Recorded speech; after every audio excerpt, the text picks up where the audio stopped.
सत्संग प्रेमी धर्म प्राण सज्जनों, ईशावास्योपनिषद का 2 मंत्र लेंगे और उसको आप लोगों को समझाने का प्रयत्न करेंगे। तो ईशावास्योपनिषद का जो पहला मंत्र ले रहे हैं, मेरे हाथ में यजुर्वेद के मंत्र हैं, है ना, जिसमें 15वां मंत्र है। हमें लग रहा है कि ईशावास्योपनिषद में 17वां मंत्र होना चाहिए। तो मंत्र है वायुरनिलम मृतमतेदम भस्मांतम शरीरम ओम क्रतोवस्मर कृतम अस्मर क्रतोवस्मर कृतम अस्मर। ये ईशावास्योपनिषद के मंत्र में पाठ था जो मैंने पढ़ दिया। वैद्यकोपनिषद की पुस्तक मेरे पास नहीं है, ये वेद है और इसमें पाठ है ओम क्रतोवस्मर क्लिबे अस्मर कुतः अस्मर। लेकिन ईशावास्योपनिषद में पाठ में थोड़ा अंतर है। उसमें है वायुरनिलम मृतमतेदम भस्मांतम शरीरम ओम क्रतोवस्मर कृतम अस्मर क्रतोवस्मर कृतम अस्मर। देखो भैया, बहुत ही सारवान ये मंत्र है। और ये मंत्र जो है, जो आज 2 मंत्र हम लिए हैं, वो जीवन के अंतिम क्षणों के मंत्र हैं। और कुछ लोगों को जीवन के अंतिम क्षणों की चर्चा पर बड़ी परेशानी हो जाती है, तो परेशानी होने की जरूरत नहीं है। अच्छा देखो, कोई भी यात्रा गंतव्य के नाम से उसका नामकरण होता है ना। जैसे हम चारों धाम की यात्रा पर जा रहे हैं, ठीक है ना, तो जहाँ से हम यात्रा शुरू करें, लेकिन हम कहेंगे कि हम 4 धाम की यात्रा पर जा रहे हैं, ठीक है।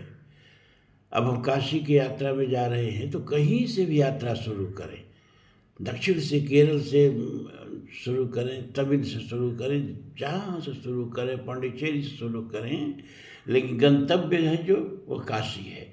तो यात्रा का नाम पड़ेगा क्या? अरे हम काशी यात्रा पर जा रहे हैं। तो यात्रा का नाम अपने गंतव्य के नाम पर, जहाँ हमको पहुँचना है वहाँ के नाम पर रखा जाता है। हमको गया जगन्नाथ जी जाना है, तो जहाँ से भी जाएं, यात्रा का नाम क्या होगा कि हम गया जगन्नाथ जी की यात्रा पर जा रहे हैं, ठीक है। तो ये जो हमारी जीवन की यात्रा है, तो स्थूल दृष्टि से हम कहाँ पहुँचते हैं भाई? किसी की भी जीवन की यात्रा, चाहे आम आदमी हो, चाहे खास आदमी हो, चाहे राष्ट्रपति हो, चाहे राष्ट्रपति का चपरासी हो,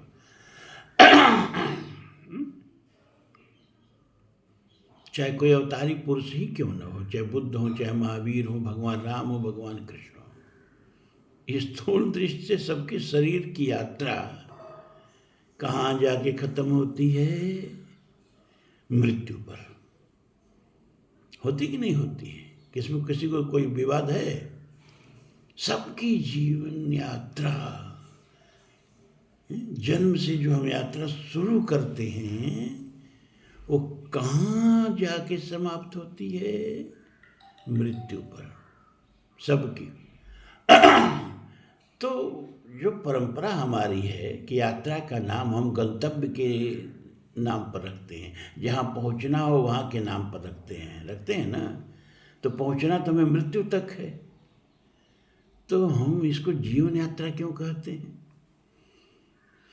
मृत्यु यात्रा क्यों नहीं कहते हैं भाई? और शास्त्रों में, पुराणों में हर जगह जीवन यात्रा ही कहा गया है, मृत्यु यात्रा कहीं नहीं कही गई है। क्यों? विचार किया कभी इस पर? इसलिए कि मृत्यु तो इस यात्रा में कहीं है ये नहीं है। मृत्यु एक विश्राम स्थल है और कुछ नहीं है। फिर वहाँ से जीवन की दूसरी यात्रा शुरू हो जाती है। तो यह जीवन की यात्रा से जीवन की यात्रा तक हम यात्रा करते हैं, जन्म से और पुनर्जन्म की तक की यात्रा करते हैं, ठीक है। मृत्यु तो पड़ाव है जहाँ पुराने सब थके मादे धूल से दूसरे वस्त्र उतार के रख देते हैं और नया वस्त्र धारण करके फिर यात्रा शुरू कर देते हैं। तो जीवन की यात्रा जो है वो जन्म से दूसरे जन्म तक की यात्रा है। मृत्यु तो एक पड़ाव है बीच में, मृत्यु कोई विराम नहीं है, फुल स्टॉप नहीं है, कामा है। एक कामा मात्र है, इसीलिए इसको जीवन यात्रा कहा गया है ना। क्योंकि गंतव्य के नाम पर ही यात्रा का नाम रखते हैं, और गंतव्य हमारा कहाँ है? पुनर्जन्म। जन्म से पुनर्जन्म, फिर जन्म से पुनर्जन्म, फिर जन्म से पुनर्जन्म। तो जन्म से जन्म तक की यात्रा हम करते हैं, जीवन से जीवन तक की यात्रा करते हैं। मृत्यु तो कहीं बीच में है ही नहीं जी। बस पुराने वस्त्रों को धूल दूसरे वस्त्रों को, जैसे हम यात्रा करते हैं तो बीच में वस्त्र बदलते जाते हैं। अगर लंबी यात्रा है तो वस्त्र गंदा हुआ तो बदल दिए, नया वस्त्र पहन लिए। जात ही ध्रुव मृत्यु जन्मम ध्रुव मृत्युश्च च। जब मरने का फिर जन्म होता है, भगवान ने गीता में कह दिया निश्चित जन्म होता है। तो हम इसको जन्म से जन्म तक की आशावादी दृष्टिकोण रखते हैं अपनी यात्रा के प्रति। इसीलिए ऋषियों ने, महर्षियों ने, हमारे पुराणविदों ने, हमारे शास्त्रकारों ने इस यात्रा का नाम जीवन यात्रा, मृत्यु यात्रा नहीं। जबकि स्थूल दृष्टि से तो हम मरते हैं, लेकिन मरते नहीं हैं हम, फिर एक नया जन्म, एक नई जीवन यात्रा शुरू करते हैं। तो जीवन से जीवन की यात्रा करते हैं, इसीलिए इसको जीवन यात्रा कहते हैं। तो अब एक जीवन यात्रा का विराम हो रहा है और दूसरी जीवन यात्रा की शुरुआत हो रही है। उस समय का ये मंत्र है, वायुरनिलम मृतमतेदम भस्मांतम शरीरम। ओम क्रतोऽश्मर कृतोऽश्मर क्रतोऽश्मर कृतमश्मर। ऋषि कहता है कि अब तो यह जिसको तुम प्राण कहते थे, वायु और अनिल, ये दोनों माने वायु होता है, और अमृतम। तो वायु कहते हैं, यहाँ वायु का मतलब है इस शरीर में जो 5 प्राण वायु होते हैं ना, 5 प्राण, प्राण, अपान, उदान, व्यान, समान। फिर 5 उप प्राण होते हैं, नाग, कृगल, देवदत्त, धनंजय, इस तरह से 5 उप प्राण होते हैं। तो ये जो शरीर के अंदर का प्राण है वो कहाँ मिल गया? अब इस बाहर के अनंत प्राण में। ये वायु ही तो प्राण है। वायु तुम प्रत्यक्ष ब्रह्मासि। वेद कहता है हे वायु देवता आप ही प्रत्यक्ष ब्रह्म हो। और आप प्राण जिसको कहते हो, प्राण क्या है यार? यही वायु तो प्राण है ना, यह सांस ही तो प्राण है ना भैया। तो अब भीतर की सांस यानी भीतर का प्राण, ये बाहर के अखंड प्राण में मिल गया। और ये अखंड प्राण जो है अमृतम, जो द्वासुपर्णा सयुजा सखाया, जो प्रकृति है ना, अजामी को लोहित शुक्ल कृष्णाम अजाम माने अजन्मा, ये जो प्रकृति है इसको अमृत कहा है यहाँ। तो शरीर का प्राण बाहर के बृहत प्राण में मिल गया, और बाहर का बृहत प्राण जो है वो अपने अमृत स्वरूप प्रकृति में मिल गया। तो प्राण तो मरा नहीं, ये बता रहा है उपनिषद कि प्राण तो मरा नहीं। सूक्ष्म जो भीतर शरीर के प्राण है ये बाहर के महत प्राण में मिल गया, और महत प्राण अपने अमृत स्वरूप प्रकृति में मिल गया। और प्रकृति अजन्मा है, अजर है, अमर है, अमृत है। परमात्मा की तरह वो परमात्मा की माया, परमात्मा की शक्ति है, वो परमात्मा की तरह ही अमृत है। और ये शरीर जो है भस्मांतम, ये तो राख में मिल गया। तो बचा क्या? देखो बहुत गंभीर, इतना आसानी समझने वाली चीज नहीं है ये। प्राण प्राण में मिल गया, यहाँ समझाया जा रहा है। और शरीर राख में मिल गया, माटी का शरीर माटी में मिल गया है? ये समझाया जा रहा है कि माटी का शरीर आसमान तक राख हो जाता है और राख मिट्टी में मिल जाती है। पानी में भी डालो तो एक दिन बैठ के मिट्टी में हो जाएगी। तो मिट्टी का शरीर मिट्टी में मिल गया और प्राण महत प्राण में मिल गया और वो महत प्राण अपने अमृत स्वरूप में चला गया, तो प्राण तो मरा नहीं और शरीर भी अपने तत्व को प्राप्त हो गया। मिट्टी का बना था, मिट्टी में चला गया, तो आपके पास बचा क्या? तो ऋषि कह रहा है ओम क्रतो अश्मर। अरे ओम का, ये ओम जो परमात्मा का स्वरूप है, अंत काले च मामेव स्मरण मुक्त्वा कलेवरम, अंत काल में जो इस ओम का स्मरण करते हुए शरीर का त्याग करते हैं, भगवान कहते हो मुझे ही प्राप्त हो जाते हैं, है ना। तो अब तुम्हारा ये जो प्राण है शरीर का, वो महत प्राण में, और ये जो शरीर है वो मिट्टी में जा रहा है, तो तुम क्या करो कि परमात्मा का स्मरण करो, परमात्मा का स्मरण करो और कृतम, जो कर्म किए हो उसका स्मरण करो। तुम्हारे पास बचा तुम्हारा कृत कर्म, तुम्हारा किया हुआ कर्म, और तुम्हारे पास बचा भगवान का स्मरण अगर कर सको तो ये इसमें समझाया जा रहा है कि अब क्रतो स्मर, ओम क्रतो स्मर है। यहाँ क्रतो जो है वो जीव को संबोधित करके कहा गया है ना, कि अरे जीव अब तुम ओम का स्मरण कर, अब तेरा ओम ही कल्याण कर पाएगा या नहीं। इस तरह का कर्म किया है कि बिना नाम के स्मरण के भी तुम्हारा उद्धार हो जाए, तो अपने किए हुए कर्मों का स्मरण कर।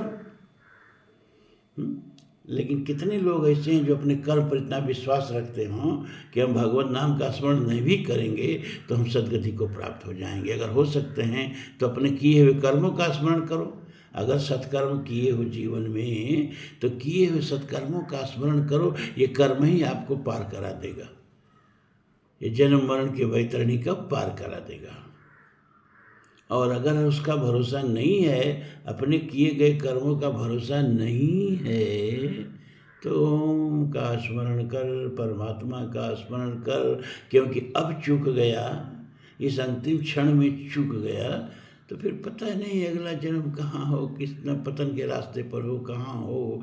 तो अगर अगला जन्म संवारना है तो जाकर नाम मरत मुख आवा, अधमो मुकुत हो ही श्रुत गावा।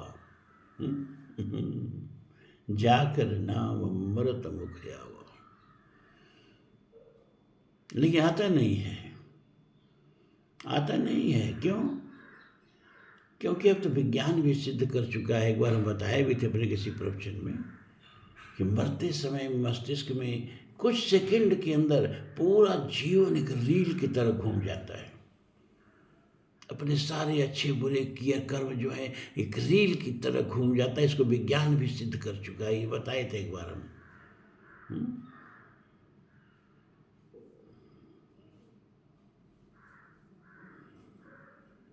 120 हर्ट्ज तक मस्तिष्क की तरंगें चली जाती हैं, जो कि सामान्यतया 7-8 होनी चाहिए।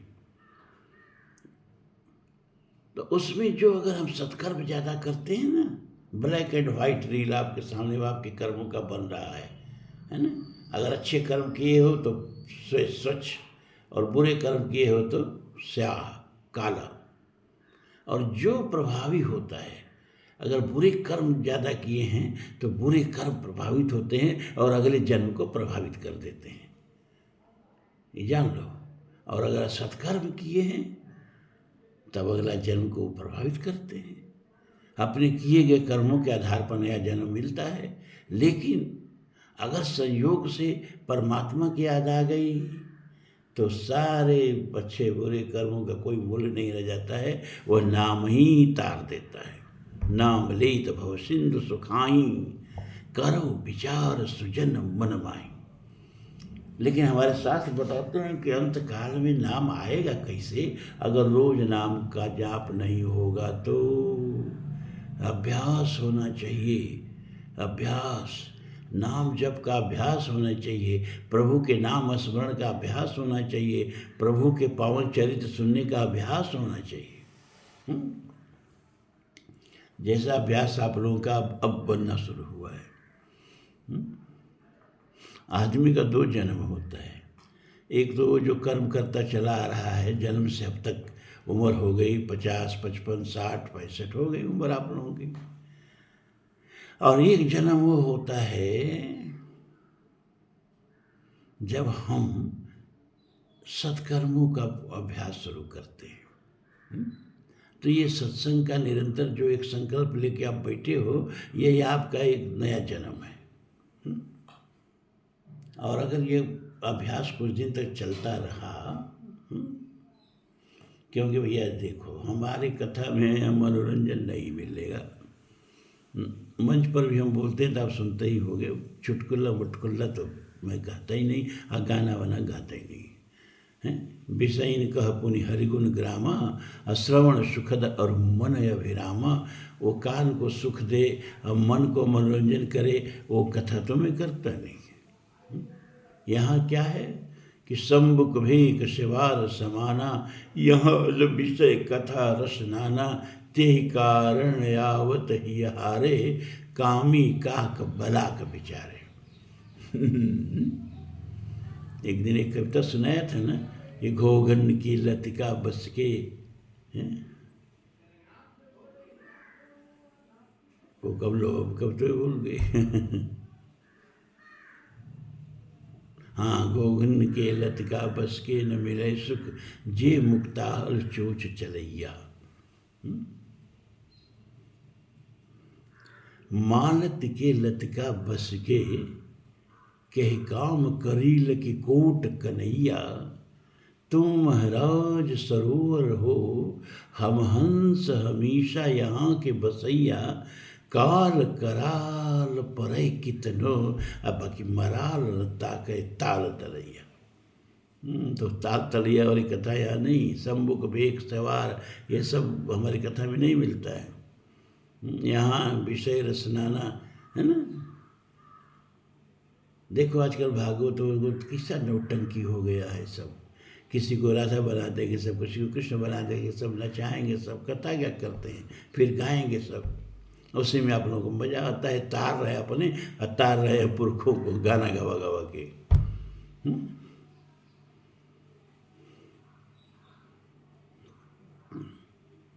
तो बहुत से लोग चले गए आप लोगों के यहाँ से, अब बहुत से लोग चले जाएंगे।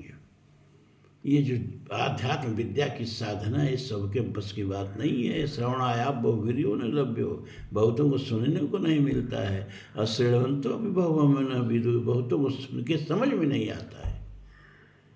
जब जन्म जन्मांतर के पुण्य उदय होते हैं, पुण्य पुंज बिन मिलई न संता, सत्संगत संसित करे अंता।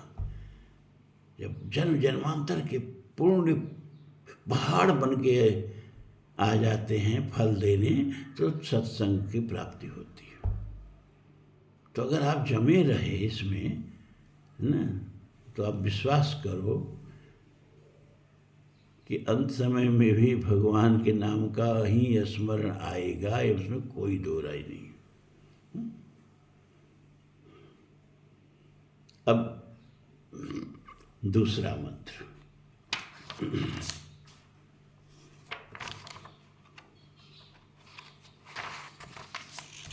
अग्नि नय शुभताराय अस्मान विश्वान देव वैवनान विद्वान युद्धस्मत जुहुराण मीनो भूयिष्ठाम ते नमः युक्तिम विधेम। क्या मंत्र है देखिए, अद्भुत मंत्र है। अग्नि नय सुपथाराय, क्या बात है।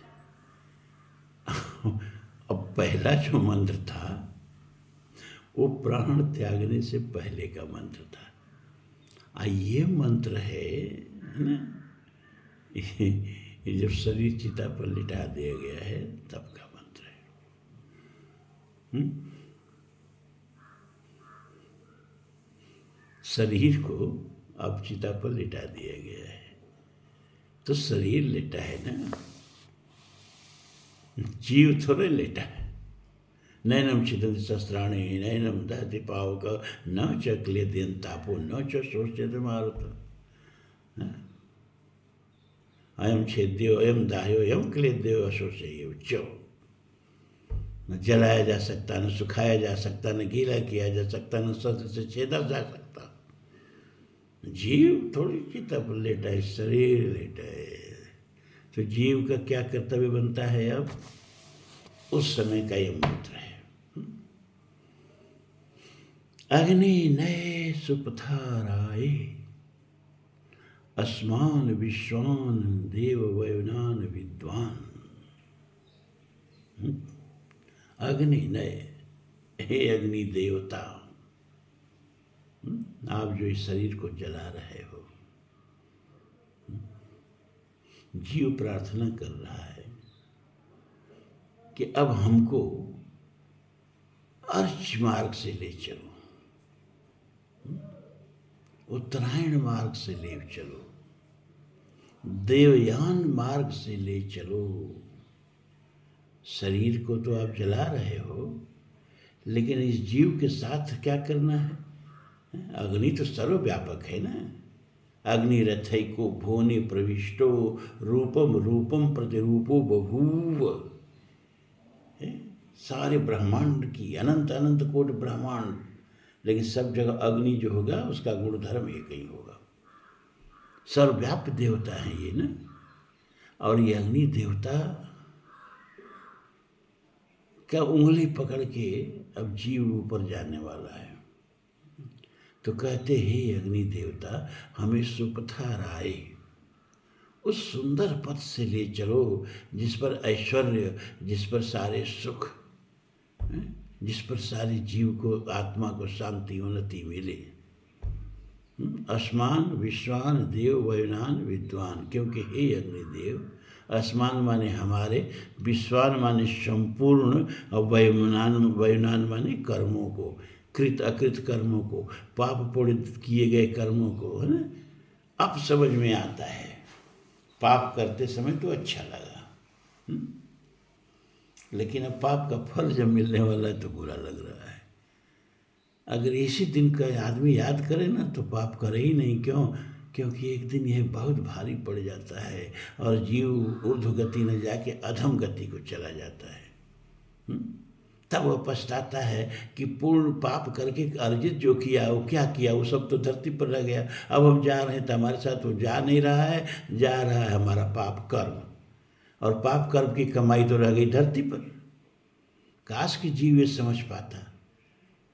इसीलिए ये ऋषि अंतिम गति का ध्यान दिला रहा है कि हे अग्निदेव, हमें कल्याण मार्ग से ले चलो। सुपथा माने सुंदर पथ से, माने अर्च मार्ग से, माने उत्तरायण मार्ग से, माने देवयान मार्ग से ले चलो प्रभु, जो राय माने ऐश्वर्य और स्वर्ग की तरफ जाता है, सुख की तरफ जाता है, आत्मोन्नति की तरफ जाता है। और आप तो हमारे विश्वान माने संपूर्ण, वैनान माने कर्मों को, विद्वान माने जानने वाले हो। क्योंकि अग्नि वही प्राण, अग्नि ही प्राण है, ये कहा गया हमारे शास्त्र में। अग्नि ही प्राण है, इसीलिए जब प्राण निकल जाता है तो शरीर ठंडा हो जाता है। तो प्राण जब अग्नि है तो प्राण तो जो भी कर रहे हो प्राण ही से न कर रहे हो। बिना प्राण के तो आप कोई कर्म कर नहीं सकते। तो जब प्राण से कर्म कर रहे हो, प्राण ही अग्नि है, तो अग्नि आपका सब अच्छा बुरा कर्म जानता है। अच्छे कर्म किए रहते तो ये अग्नि देवता के सामने भी घिघराना नहीं पड़ता, लेकिन अब घिघियाना पड़ रहा है। हमको अच्छे मार्ग से ले चलो, हमारे सब अच्छे बुरे कर्मों को आप जानते हो प्रभु। तो क्या करो? युद्धस्म जुहुराणम मेनो, योध अस्म जुहुराणम एनम। ये कुटिल, जुहुराणम माने कुटिल, एनम माने पाप से, योध अस्म, अस्म माने हमको, योध माने दूर करो प्रभु, हमको बचा लो प्रभु। किससे बचा लो? हमारे किए गए कुटिल पाप कर्मों से मुझे बचा लो प्रभु। अब घिघियाना पड़ रहा है। भूयिष्ठाम ते नमः युक्तिम विधीम। मैं बार बार भूयिष्ठाम माने बार बार आपका स्तुति के वचन कह रहा हूँ, आपकी स्तुति कर रहा हूँ, आपकी मिन्नत कर रहा हूँ। प्रभु मुझे कल्याण के मार्ग से ले चलो। गीता के 8वें अध्याय में 24वें 25वें मंत्र में 2 मार्गों का वर्णन किया गया है कि 2 मार्ग से अंत काल में ये जीव जो है प्रयाण करता है। वो 2 मार्ग कौन है? ये ऊपर जाने का मार्ग है। पहली बात जान लो, पहाड़ पर चढ़ना है तो पर्वतारोही कह देते हैं ये मार्ग तो एक मार्ग निश्चित कर लिया जाता है जिस पर पहले लोग गए हैं और जाने लायक है, आरोहण करने लायक है, वो मार्ग निश्चित हो जाता है और पर्वतारोहियों को उसका नक्शा दे दिया जाता है। लेकिन नीचे गिरने का कोई नक्शा होता है क्या? जहाँ से चाहो वहीं से पट दे, नीचे गिर जाओ। ऊपर चढ़ने के मार्ग हैं, सारे धर्म ऊपर चढ़ने के मार्ग बताते हैं। नीचे गिरने के मार्ग कौन बताएगा? मार्ग की जरूरत है कहाँ है भैया नीचे गिरने के लिए? पट दे, कहीं से गिर जाओ। ऊपर चढ़ने के 2 मार्ग हैं। ये दोनों मार्ग गीता में बताया गया। एक है अर्च मार्ग या ज्योति मार्ग और दूसरा है धूम्र मार्ग। एक है उत्तरायण मार्ग, अर्च मार्ग को ही उत्तरायण मार्ग कहते हैं और धूम्र मार्ग को ही दक्षिणायन मार्ग कहते हैं। उत्तरायण मार्ग से जीव देवयान से जाता है, देवलोकों को जाता है, और दक्षिणायन मार्ग से जीव है वो पितृयान से पितृलोकों को जाता है। पितृलोकों को गया हुआ जीव, कौन जीव पहले पितृलोक को जाता है? इसको ठीक से समझो। जीने के 2 मार्ग हैं, कर्मयोग, ज्ञान योग। तो जो कर्मयोगी होते हैं लेकिन पुण्य कर्म करते हैं, पाप कर्म नहीं करते हैं, धर्मानुसार कर्म करते हैं लेकिन फल की इच्छा रख के कर्म करते हैं, ऐसे लोग पितृयान मार्ग से पितृलोकों को जाते हैं।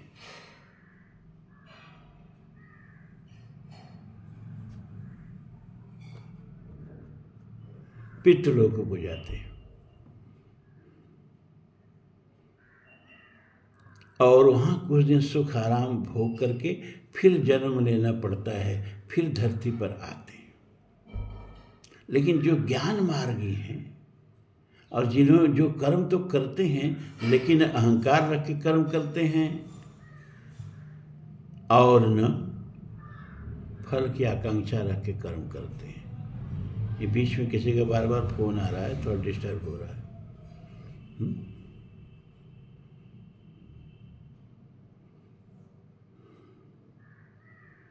तो ज्ञान मार्गी जो हैं वो अर्च मार्ग से जाते हैं, उत्तरायण मार्ग से जाते हैं, ज्योति मार्ग से जाते हैं और देवयान मार्ग से जाते हैं, देवलोक को जाते हैं। फिर वहाँ से ऊपर चढ़ते जाते हैं, भूः स्व म जन तपः सत्यम, और नीचे नहीं आते हैं, पुनरागमन नहीं होता है। ज्योति मार्ग का देवता कौन होते हैं? अभिमानी देवता अग्नि। फिर दिन का अभिमान, अग्नि जो है वो दिन के अभिमानी देवता को जीव को सौंप देते हैं। दिन का अभिमानी देवता जो है मास के अभिमानी देवता को सौंप देता है। मास का अभिमानी देवता जो है वो उत्तरायण मार्ग के अभिमानी देवता को सौंप देता है, और ये उत्तरायण मार्ग का अभिमानी देवता जो है वह देवलोक करके जीव को लेके जाता है। और इधर पितृयान मार्ग से जो जाते हैं वो उसका अभिमानी देवता धूम्र होता है। यह धूम्र देवता जो है वह रात्रि के अभिमानी देवता को सौंप देता है। रात का अभिमानी देवता कृष्ण पक्ष के अभिमानी देवता को सौंप देता है। कृष्ण पक्ष का अभिमानी देवता दक्षिणायन के अभिमानी देवता को सौंप देता है, और दक्षिणायन का अभिमानी देवता चंद्रलोक में ले जाके पितरों के बीच में जीव को पहुँचा देते हैं। तो ये ऊपर जाने के मार्ग हैं, लेकिन ये दोनों मार्ग सबको नसीब नहीं होते हैं, क्योंकि ज़्यादातर तो लोग नीचे ही गिरते हैं, 84 लाख योनियों में ही गिरते हैं जा करके।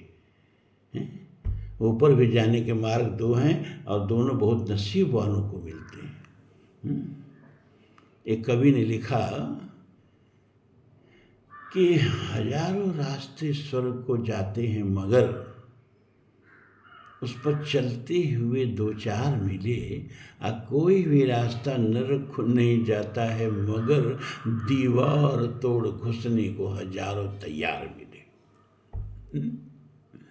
तो स्वर्ग के जाने के सारे शास्त्र वेद पुराण नरक जाने का कोई रास्ता नहीं बताता है, सब स्वर्ग जाने का रास्ता बताते हैं। लेकिन उस पर चलते हुए दो चार मिले और नरक में जाने के लिए हजारों तैयार मिले।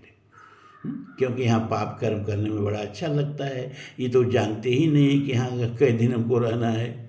लघु जीवन संबत पंचदशा कल्पांतर नाश गुमान ऐसा। तो आज ये ईशावास्योपनिषद खत्म हुआ। कल से कोई दूसरा उपनिषद लेंगे और आप लोगों की सत्संग यात्रा चलती रहे। ईश्वर से ही प्रार्थना है। इन्हीं शब्दों के साथ बहुत बहुत साधुवाद।